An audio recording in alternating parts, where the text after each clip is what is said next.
आज फोर्टिस मोहाली अस्पताल के doctor Kuldeep Thakar, consultant head neck onco surgery, ने एक प्रेस कॉन्फ्रेंस में बताया कि उन्होंने रोबोट एडेड सर्जरी के माध्यम से 79 इयर्स महिला की स्टेज 3 ट्रांसफर कैंसर का सफलतापूर्वक इलाज किया है। आओ देखते हैं एक report. She is 80 years old, 80 साल के हैं। तो हमें सिमिलरली ये भी देखना है कि कोई भी कैंसर सर्जरी थोड़ी लंबी होती है, उससे पेशेंट के ऊपर कोई बुरा असर ना पड़े। सो हमें उस तरीके से उनकी जो बेसिकली सर्जरी थी उसको उस तरीके से बनाना था ताकि उनको भी कोई नुकसान ना हो। सो हम लोगों ने उनके लिए जो सर्जरी ऑफर की वो ये थी, जिसको हम बोलते हैं रोबोटिक असिस्टेड लेटरल ओरोफेरेंजेक्टमी, रेडिकल ओरोफेरेंजेक्टमी।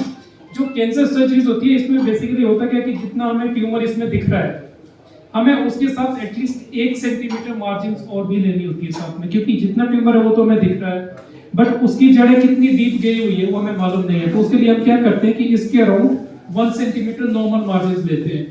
सो ये जो ना ये surgery this is feasible only through robotic technique, क्योंकि उसकी जो हाई डेफिनेशन कैमरास होते हैं, 3D विजन होता है। जब हम सर्जरी करते हैं तो हम ऐसे लगता है कि हम मुंह के अंदर बैठ के सर्जरी कर रहे हैं।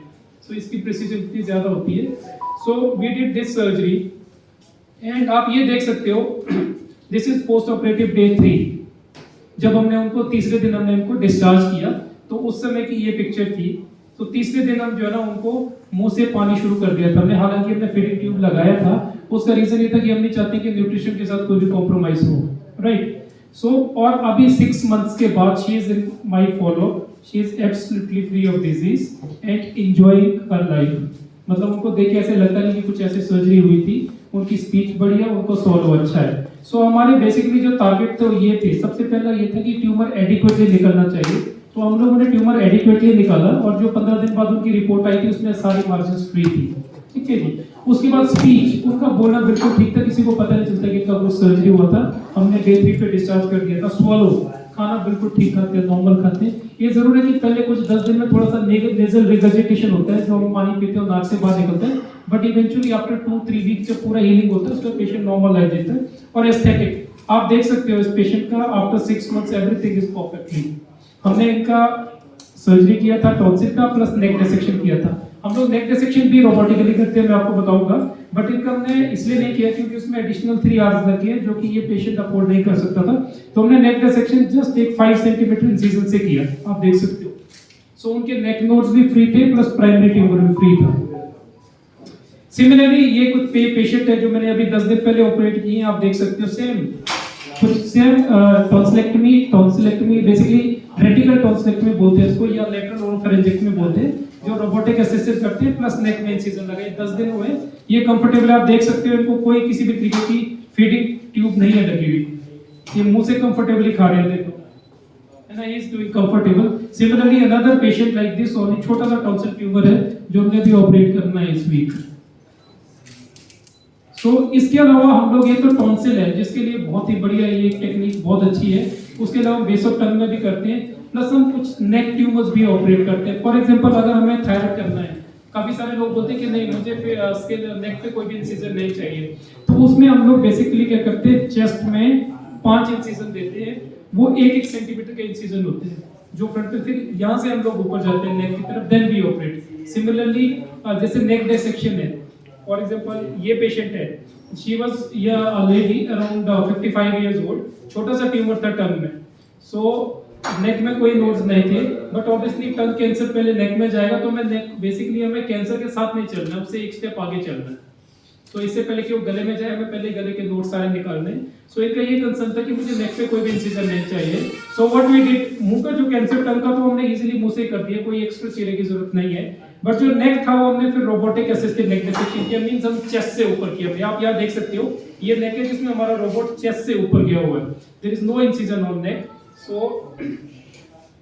और इसमें अगर आप प्रिसीजन देखोगे इतना है, ये मैं नेक सर्जरी कर रहा हूँ चेस्ट से ऊपर, तो आप देख सकते हो इसमें जो ये हमारा जो जब हम ऐसे करके क्लिंच करते हैं तो हमारी ये प्लेटिस्मा मसल्स होती है, वो ये प्लेटिस्मा मसल ऊपर स्किन के नीचे देखिए, आप इजीली देखो फाइबर्स देख सकते हो।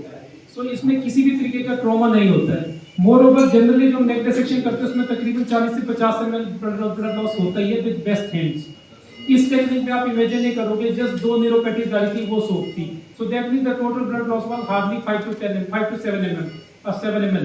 और इसको हमने डे 3 पे डिस्चार्ज कर दिया. She is free of disease. उसको पता नहीं चल रहा है कि कोई किसी तरीके की सर्जरी हुई है. सो ये सारी जो बेसिकली पॉसिबिलिटी है इस तरह की जो रिजल्ट देने हैं वो बेसिकली जो एडवांस सिस्टम जो हमारे पास है डाविंची एक्सेल सिस्टम है उससे पॉसिबल है. Obviously with best hands. So little 10 minute में आपके सिर्फ हेड नेक कैंसर के बारे में लूं कि हम लोग पहले हर कोई बात करते थे कि गल कैंसर है, बच्चादानी का कैंसर है, बच्चादानी के मुंह का कैंसर है या ब्रेस्ट कैंसर है. सब लोग इसके बारे में बात करते थे. हेड एंड नेक कैंसर के बारे में कोई बात नहीं करता था. उसके रीजंस है. एक तो head and neck super speciality किसी को पता नहीं कि क्या चीज है ये. काफी सारे हमारे मीडिया बंधुओं को भी head and neck super speciality basically ENT cancers के लिए होती है. जब हम कुछ बोलते हैं head and neck cancer surgeon है दैट मींस वो ईएनटी कैंसर सर्जरी परफॉर्म करता है. उनका ईएनटी के बाद 3 इयर्स एक्स्ट्रा एक अलग से सुपर स्पेशलिटी कोर्स होता है जो करते हैं जिसमें हम सिर्फ ईएनटी कैंसर्स के बारे में पढ़ते हैं. तो हेड एंड नेक कैंसर एक नई स्पेशलिटी है. एंड रिसेंटली हमारे देश में क्योंकि टोबैको च्यूइंग, स्मोकिंग, अल्कोहल ये 3 कारण 95% है हमारी कंट्री में बहुत ज्यादा है. तो इन टर्म्स ऑफ केसेस में डिस्कस वर्ल्ड वाइड काफी सारे केसेस है. तकरीबन 9 लाख नए केसेस आते हैं. ये भी तब है जो केसेस रिपोर्ट होते हैं. हमारे देश में कितने कैंसर केसेस रिपोर्ट होते हैं? बहुत कम कैंसर रिपोर्ट होते हैं. सो अल्टीमेटली ये जो डेटा है बहुत कम है. एक्चुअल में नंबर इससे काफी ज्यादा है. बट अगर आप देखोगे मेजॉरिटी जो ओरल कैंसर है पर्टिकुलरली वो सबसे ज्यादा हमारे देश में होते हैं. सो अगर हम ये बोले कि आप मतलब उसके हिसाब से हमारा देश जो है ना ओरल कैंसर की राजधानी है तो मैं गलत नहीं बोलूंगा. इनफैक्ट पूरे हेड एंड नेक कैंसर भी जो 100 नए कैंसर हर साल डायग्नोज होते हैं उसमें 20 कैंसर सिर्फ हेड एंड नेक कैंसर होते हैं जिसमें 16 कैंसर सिर्फ मुंह के कैंसर होते हैं. इनकी सबसे अच्छी चीज क्या है कि इनको बहुत इजीली डायग्नोज किया जा सकता है. हमें कोई ऐसे बहुत ज्यादा टेस्ट की जरूरत नहीं होती है. आपने बस एक नियर बाई ईएनटी स्पेशलिस्ट के पास जाना, उसने चेक करना है, वही आपको बता देगा कि इसमें कैंसर है कि नहीं है. छोटी सी बायोप्सी लेके और बस हो गया. इसमें कोई ऐसे बहुत एक्सटेंसिव टेस्ट की जरूरत नहीं होती, कोई मार्कर्स की जरूरत नहीं होती है. तो अगर हम उसको रोबोटिक सर्जरी से इलाज करते हैं तो जैसे पेशेंट हमारे पास आया था वैसे ही वो वापस जाएगा. द मोमेंट ट्यूमर एडवांस हो जाता है उसमें रोबोटिक सर्जरी पॉसिबल नहीं है. क्यों? क्योंकि वो बहुत ज्यादा फैल गई है, बोन्स कट करनी होती है या कुछ एक्सटेंसिव टिश्यू डिसेक्शन होता है. सो हम लोग जो रोबोटिक सर्जरीज अभी कर रहे हैं वो है early base of tongue and tonsil cancer. Hardly आप 2 से 3 सेंटीमीटर का जो लीजन है उसको बहुत अच्छे से हम लोग कर सकते हैं. इसलिए हम उनको वैसे ही रिजल्ट देते हैं जैसे वो हमारे पास आए थे वैसे ही वापस जाएंगे. इसके अलावा एपिग्लोटिस थ्रोट कैंसर है. अगर एपिग्लोटिस में कैंसर है उसको हम कर सकते हैं. रिकरेंट ट्यूमर इस एरिया में गले में क्योंकि उसमें हम दोबारा रेडिएशन नहीं दे सकते तो उसमें इलाज एक रोबोटिक सर्जरी क्योंकि रोबोटिक आर्म मुंह से अंदर तक जा सकती है. तो इसलिए हमें कुछ एक्सटर्नल कट की जरूरत नहीं होती है. अर्ली थायराइड कैंसर बहुत कॉमन है आजकल जिसकी गांठ जनरली सामने होती है और डिटेक्शन रेट बहुत जल्दी डिटेक्ट हो जाते हैं क्योंकि अच्छे अल्ट्रासाउंड फैसिलिटीज हैं. अगर कोई अपने गले में कट नहीं चाहता है तो उसके लिए हम रोबोटिक सर्जरी से चेस्ट से जाते हैं और 1 सेंटीमीटर के 4 इंसिजन देते हैं जो बाद में विजिबल भी नहीं होते हैं. सो उसमें हम करते हैं. फॉर एग्जांपल जैसे जीभ का कैंसर है, हमें पता है हम जीभ का कैंसर मुंह से कर सकते हैं. वो अगर गले में नहीं चाहते तो जो गले में नोड्स हैं जो गांठें हैं वो हम लोग चेस्ट से निकालते हैं ऊपर जाके. सो ये एक और इंडिकेशन रहती है. इसके अलावा एक इंपॉर्टेंट चीज है जो बहुत ही अंडर रिपोर्टेड है या बहुत अनरिकॉग्नाइज्ड है वो है आजकल आपने सुना होगा कि किसी आदमी का एक्सीडेंट हो जाता है क्योंकि उसको नींद आ गई. लेकिन हम लोग इस बारे में कभी बात नहीं करते कि उसको नींद क्यों आई. हमारे देश में कितने लोग करोड़ों लोग रोज ड्राइव करते हैं, सबको नींद क्यों नहीं आती है? नींद उसी को आता है जिसकी रात की जो नींद थी वो क्वालिटी नींद नहीं थी. तो इसको हम लोग बोलते हैं sleep apnoea, disturb sleep, obstructive sleep apnoea. बहुत ज्यादा खराटे आना, सुबह मॉर्निंग में उठ के उसको अर्ली मॉर्निंग हेडेक रहना, अगले दिन अगर अपना ड्यूटी पे जॉब पे कंसंट्रेशन का ना होना और खाना खाते हैं लंच करते हैं, लंच के बाद थोड़ी देर 5 मिनट बैठे और एकदम से नींद आनी शुरू हो जाती है या पूरे दिन पर ऐसे नींद में रहना. दैट मींस उनको ऑब्स्ट्रक्टिव स्लीप एपनिया हो सकता है. सो वो एक पूरे तरीके से क्यूरेबल है. मोस्टली जो ओबीस पेशेंट होते हैं जिनका बीएमआई 30-32 से ज्यादा होता है वो लोग ससेप्टेबल होते हैं. तो अगर आपका लाइफ पार्टनर ये बोलता है कि आप रात को खराटे ज्यादा मारते हो और आप साथ में बीच में सांस भी रुकता है तो उन लोगों को अपने जो भी नियरेस्ट स्लीप सर्जन है उनके पास जाना चाहिए.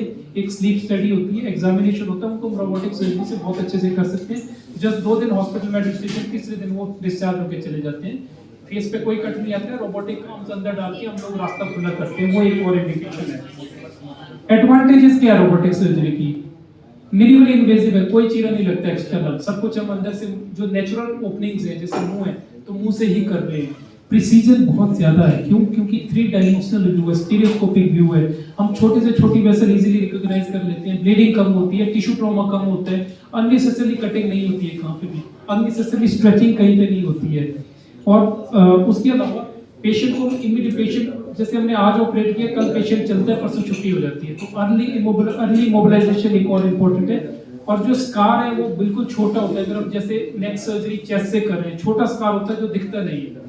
तो इसलिए इसके एडवांटेजेस बहुत सारे हैं, जिस चीज को हम नॉर्मली विदाउट रोबोट के पॉसिबल नहीं है, या सर्जरी करना पॉसिबल नहीं। Thank you very much. वो जो नॉर्मल सर्जरी की कॉस्ट होती है उसके ऊपर से आई थिंक 40,000 पर आर्म होती है, तो 3 आर्म यूज करते हैं तो 1,20,000 रोबोटिक आर्म्स की कॉस्ट ऊपर से होती है नॉर्मल सर्जरी के ऊपर। सर क्या कैंसर का क्या है इंडिया और वर्ल्ड में क्या स्टेटस है कैंसर केसेस का? सर अगर वर्ल्ड में अगर कैंसर डेटा आप लेते देखोगे तो 2023 का डेटा है, ग्लोबोकॉन डेटा, ग्लोबोकॉन WHO जो हमारा वर्ल्ड हेल्थ ऑर्गेनाइजेशन है वो डेटा निकालता है। तो उसमें उन्होंने ये बोला कि जो total head and neck cancers हैं वो पूरे वर्ल्ड में तकरीबन 9 लाख केसेस आते हैं पर ईयर, हर साल में। बट हमारे देश में जो डेटा है वो तकरीबन 2.5-3 लाख, बट ये एक्चुअल में डेटा बहुत कम है, क्योंकि हमारे यहाँ रिपोर्टिंग ज़्यादा नहीं होती है, क्योंकि हम काफ़ी सारे पेशेंट्स होते हैं जिनको कैंसर डायग्नोज होता है बट वो रिपोर्ट नहीं हो पाता है। तो इसमें अगर आप हमारे देश में देखोगे तो तकरीबन आप देख सकते हो 2,70,000 नए केसेस जो हमारे पास डेटा है, बट एक्चुअल में नंबर इससे कहीं ज्यादा है, मे भी हो सकता है 20-30% ज्यादा हो। तो 2,70,000 केसेस हमारे देश में सिर्फ ENT कैंसर के रिपोर्ट होते हैं हर साल, और अप्रोक्सीमेटली 15% जो डेथ्स होती है वो ENT कैंसर्स की वजह से होती है हर साल। प्रिकॉशंस के लिए क्या है, क्या क्या करना है? सर प्रिकॉशन में जो लाइफस्टाइल मॉडिफिकेशन सबसे इंपॉर्टेंट है। देखो 95% कॉजेस हैं टोबैको, अल्कोहल और स्मोकिंग, तो सबसे पहले तो उस चीज का सेवन बंद करें। दूसरा, हमारे पास सफिशिएंट डेटा है, उसमें ये बताया गया है कि अगर इन चीजों को कोई अवॉइड करता है तो उनका जो कैंसर का रिस्क है वो सिग्निफिकेंटली कम हो जाता है 10 से 15 साल के बीच में। मतलब एक नॉन स्मोकर को जितना कैंसर का रिस्क है उतना कैंसर का रिस्क होने का लगभग 10 से 15 साल लगते हैं। सो अगर हम अल्कोहल, स्मोकिंग, टोबैको बंद करते हैं 95% केसेस में हम वैसे एलिमिनेट कर सकते हैं। उसके अलावा शार्प टीथ अगर आते हैं तो डेंटिस्ट से उसको ठीक कर सकते हैं, इल फिटिंग डेंचर है उसको ठीक कर सकते हैं। उसके अलावा लाइफस्टाइल अगर हम हेल्दी बनाते हैं, फॉर एग्जांपल फ्रूट्स ज़्यादा, हम लोग फ्रूट्स वेजिटेबल्स वगैरह अगर अपने फूड में अगर ज़्यादा लें तो वो चीज़ सेहत के लिए बहुत ज़रूरी रहती है। please like, share and subscribe my channel.